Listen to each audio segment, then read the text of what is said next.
Companyes i companys, ja estem a mig mandat.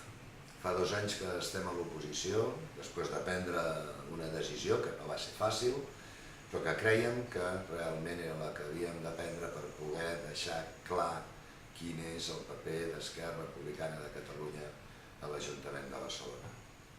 Votem a favor d'aquelles coses que creiem que ajuden a construir un país lliure, tant nacionalment com socialment.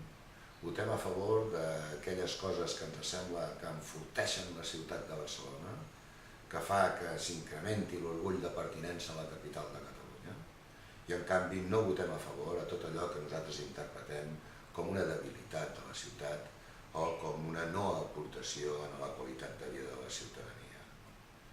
Això ens ha portat algunes vegades a votar, per exemple, els pressupostos, després d'una negociació forta, d'una negociació dura i d'una negociació en què hem obtingut alguns resultats extraordinaris.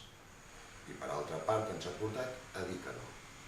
Ens ha portat a dir que de cap de les maneres pensem acceptar que encara hi hagi una cessió condicionada, per exemple, al Castell de Montjuïc, o que es pugui fer un urbanisme en el que es continua fent prevaldre més els interessos de les plusvàlues que no els interessos de la gent que hi ha d'anar a viure.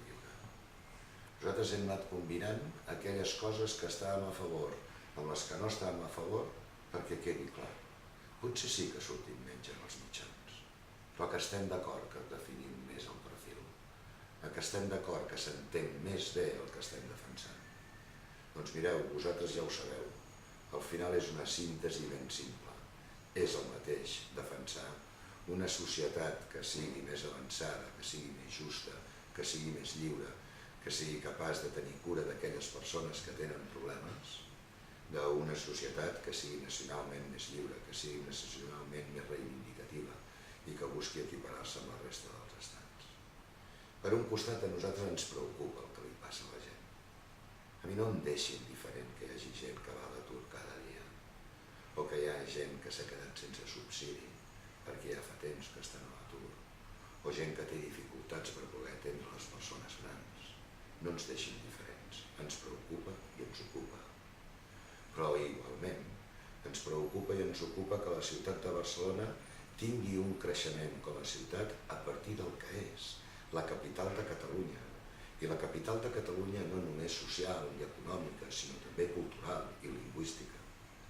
És aquest reconeixement implícit, fonamental, de que Barcelona és la capital de Catalunya, aquest orgull de ser la capital social, econòmica, cultural de Catalunya, el que realment ens pot projectar la ciutat cap a l'exterior, cap a ser una ciutat important a nivell de globalització. I això és el que nosaltres estem defensant aquí.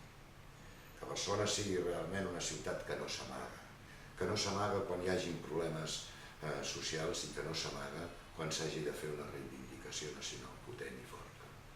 Aquesta és la nostra combinació i estem parlant, com vosaltres sabeu, del mateix. És indestriable una cosa a l'altra. Sembla mentida que no ho entenguin. Tot això que tenim. Possibilitats de treballar per les nostres idees, possibilitats de treballar per construir una societat que sigui més lliure i justa.